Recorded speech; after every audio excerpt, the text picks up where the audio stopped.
What is going on, Tentacruy? My name is Billy the Squid, and welcome to What If, a series where we take fan-favorite game franchises and ask, but what if Dark Souls? Yes.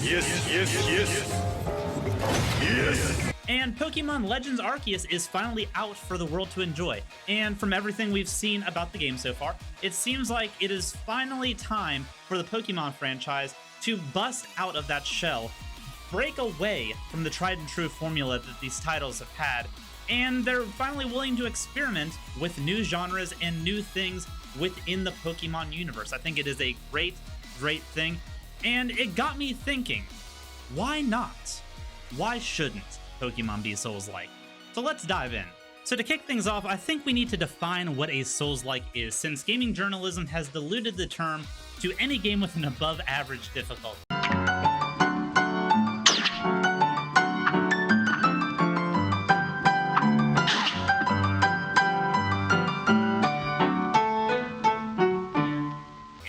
I brainstormed myself, as well as asking my Discord community, link down below by the way, and we have come up with a few base identifiers as to what a Souls-like truly is. Number 1, challenging but fair difficulty. Bonus points if it has one static difficulty setting that it wants its players to play as, although you can get away with having multiple different difficulties if it doesn't detract from the overall experience. 2, repercussions for dying. Or in Pokemon's case, fainting, because we can send children out to fight mythical monsters for the fate of the world, but we can't kill them. 3, character growth and build variety to incentivize multiple playthroughs and to allow for players of varying playstyles the options to build a team unique to them and their needs. 4, action-oriented combat. Pokemon is known as a turn-based experience, and that combat style just does not work in a Souls-like setting. Turn-based, you gotta go. We're going third-person action, just like a Souls-like game is intended to be played. And 5, boss-focused. Bosses need to be the highlight of the gaming experience, the pinnacle that you are setting out to defeat. The bosses need to be there, both in quantity and quality. These are the biggest factors that make a Souls-like, and I think these are the things that any Souls-like game needs to have to be successful and get the stamp of Souls-like. Bonus points if the game has co-op, PvP, or invasions. I feel like these are kind of staples of the From Software specific Souls-like games, but it is not a necessity overall. But if you can kind of ease them in there, maybe in a Covenant system, I feel like it works out very well. So bonus points if the game can have that, and this one does. So this is the base work that I have theory crafted my idea off of. It's a wonderful combination of everything that has made Pokemon iconic over the years, wrapped nicely into a gameplay loop that is exactly what any Souls veteran would want to play over and over again. And I am extremely excited to share it with you. So without further ado, let's jump directly into Pokemon Souls of the Champions, a Souls-like Pokemon experience. I also want to bring up that I had 2 game concepts thought up for this video, and the other one was a bit more Sekiro than it was Dark Souls, so I decided on this one instead. But I will hint that it involved a very special Eevee and a certain Pokemon god that may or may not have just gotten a game themed after them already. So if you're interested in hearing about that game concept as well, let me know down in the comments below. I would love to make a follow-up video on that in the future. So Pokemon Souls of the Champions would take place in a brand new region, although I hate to use the phrase region because it's a bit more complicated than that. The various Pokemon leagues that we've gotten to know over the franchise are organizing a new contest, a global league if you will, and trainers and champions from all across the different regions are gathering in one centralized location to compete for the top spot, Global Pokemon Champion. This is where the champions part of Souls of the Champions comes in. Having it set in a centralized contest location like this allows for us to bring back fan favorite characters, rivals, gym leaders, and champions, and remake them in a nice Souls-like touch. The trainers will be dropped off into this area Hunger Games style with one of a select group of starter Pokemon and a starter pack. This will function as your starting class in a Souls-like, as well as your starting item. To give you an example, say you start with my personal favorite starter Pokemon, Totodile.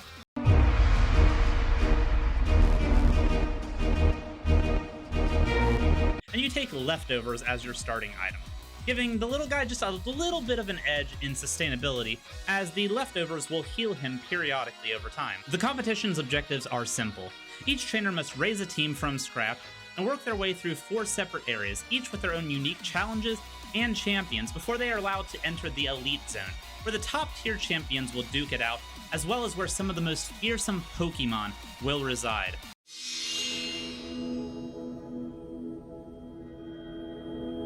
I'll end you! Until one trainer is deemed worthy.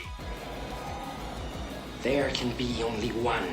Each zone will be filled with wild Pokemon, which you can fight and capture, as well as trainers and champions to challenge you each step of the way. Borrowing a new feature from Pokemon Legends Arceus, Alpha Pokemon will also be around. These larger and unique variants of Pokemon will block your path in some places, or prove to be optional challenges worth tackling in others. Also, be on the lookout for a few mythic and legendary Pokemon. This competition has attracted the eyes of these Pokemon, and defeating them could give you quite the edge. If you're up to it, of course. And hopefully by this point I've intrigued you by the story and setting, so let's dive into the real meat and potatoes of how this game will actually play. As I stated earlier, a starter Pokemon and item will be given to you at the start of each adventure. This choice of starter Pokemon determines a few different things in how you are going to play the beginning parts of this game. It determines your starter Pokemon, obviously, your movesets, as each Pokemon starter is going to have certain moves that they are prone to starting with, as well as your trainer's stat disposition. In Pokemon Souls of the Champions, you will be gathering XP not just for your Pokemon, but for your trainer as well. Pokemon XP is naturally added and banked once your Pokemon reaches a certain level of XP, causing them to level up, pretty similar to how they are in the standard Pokemon games. A big difference is Pokemon will not level up unless they are actively fighting, so there is no passive XP gain, and this is to incentivize you actually using all of your party members and not just leveling up a full party passively using one particular Pokemon. And as with other Pokemon games, you will have up to 6 Pokemon on your person at one time. Trainer's XP is completely different from your Pokemon XP, and it is used to increase your trainer's stats, specifically in this case, your trainer's type advantage. Did you ever want to be the bug catcher Pokemon on Route 1? Well, now you have the option to do that. Why? All 18 types will be available for you to pump your experience points into as you see fit. And just like in the Souls games with the Pokemon acting as your weapons, depending on what your stat typing is, your Pokemon will have advantages based on that. If we go back to the Totodile example, if you choose him as your starter, you're going to be predisposed as a trainer to water typing.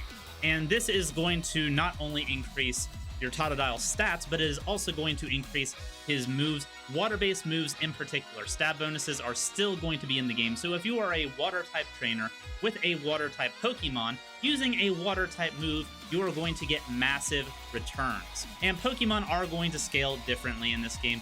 Say there is a dual-type Pokemon, they might lean heavier one way or the other, so your build variety is going to be expanded based on those stats. It's also worth noting that Pokemon effort values, or EVs, will be making a return, as well as breeding.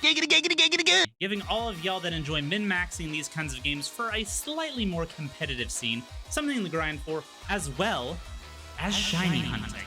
So how will the game play? Well, the simple answer is like a Souls-like. The camera will be in a third-person position to the Pokemon that you have out, with your trainer kind of acting as a following NPC. And before you get Skyrim flashbacks, don't worry. This isn't some sort of escort mission, and they won't be getting in your way. All Pokemon are going to be capable of dodging and blocking, although it should be noted that you might find it more beneficial to dodge with Pokemon such as Greninja, or block with Pokemon such as Snorlax.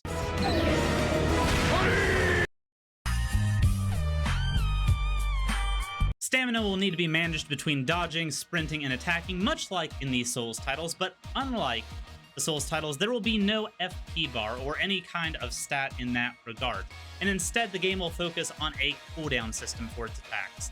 The moveset of your Pokemon will generally make up its playstyle, and you can alter this through learning new moves, as well as by using TMs. Let's take our Totodile for instance. You may have him equipped with Scratch, Bite, Leer, and Water Gun. Scratch would act as a fast melee combo move, and would function on no cooldown. Leer would be a 30-second defense debuff that you would also be able to use whenever you want, but it would be on a 60-second cooldown. Bite would be a strong melee move that you could charge up for a little added extra bite. Not funny. It would also have a 5-second cooldown. Lastly, Water Gun would work on a charge system, starting with 10 shots and each shot recharging after 3 seconds of not using Water Gun. These are just a few examples of how the game gives the player the full range to build their Pokemon and their team in a way that will be able to match their playstyle. It should also be noted that you will be able to swap Pokemon whenever you want, but after you swap, there will be a slight cooldown before you'll be able to swap again. As much as I love Genshin Impact's quick swapping within that team of 4, that kind of a playstyle does not mesh well with a Souls-like game.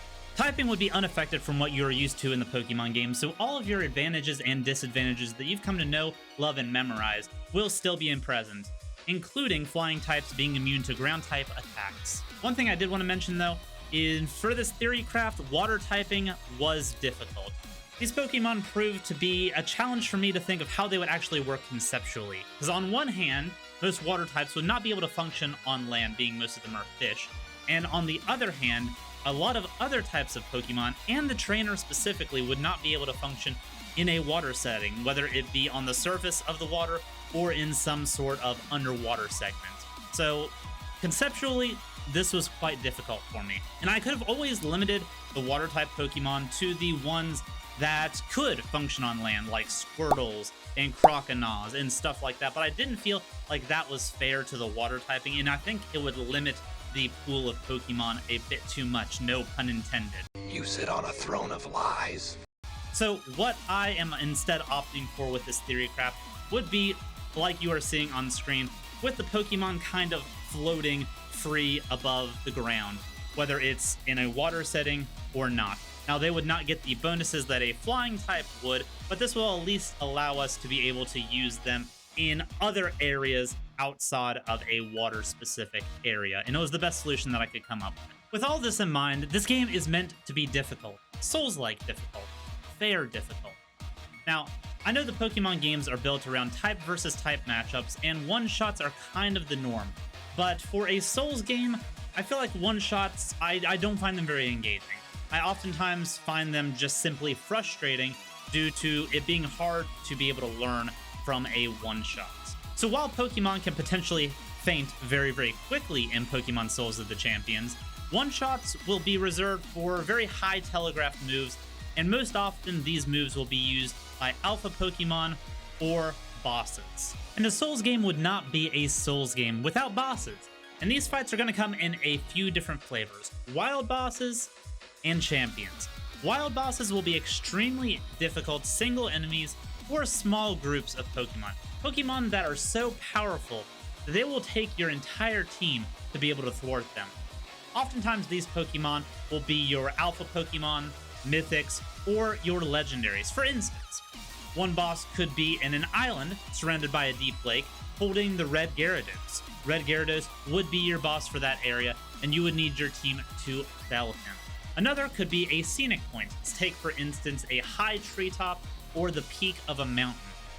And in this location, you could fight a trio boss of either the legendary dogs or the legendary birds. These fights would function unlike your typical Pokemon battles and would be a lot more scripted and learnable, oftentimes having multiple phases within them. This will give Souls fans the ultimate challenge that they have come to expect from games in this genre, while also giving the Pokemon fans the spectacle of seeing some of their favorite Pokemon displayed in a way that they have never seen before. On the other side of the fence, you will have champion bosses. These fights will be team-on-team duels, but they won't play out like a PvP experience.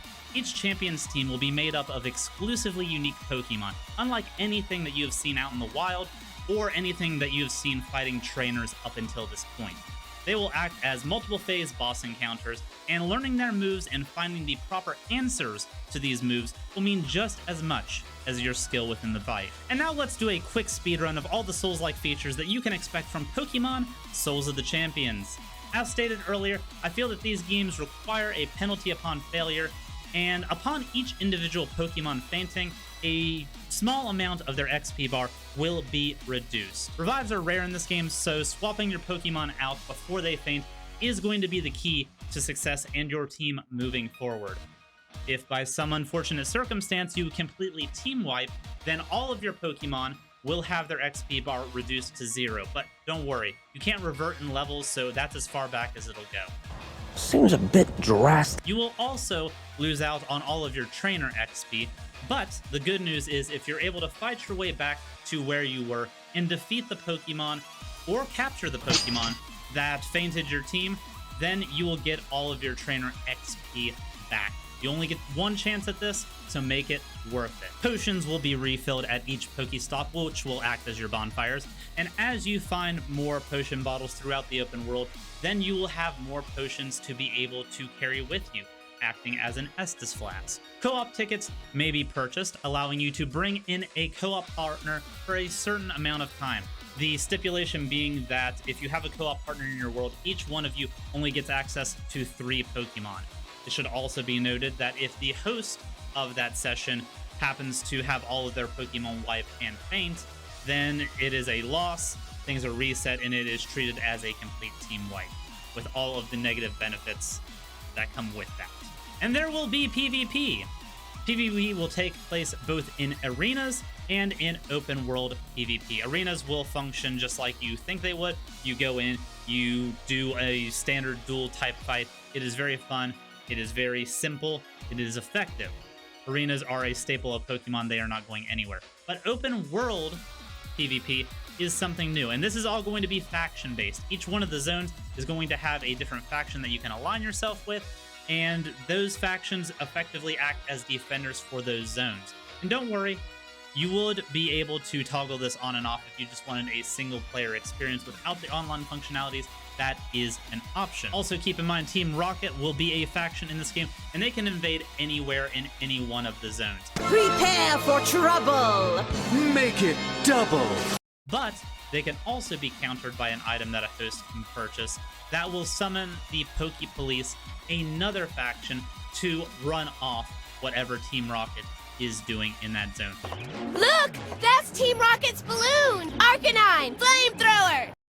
Arcanine! And all these factions will have benefits to completing their tasks. And thus concludes my theory craft, my video essay, if you will, of Pokemon Souls of the Champions. A Pokemon Souls-like game that I think would be a lot of fun and could really, really work in the Pokemon universe, in my opinion.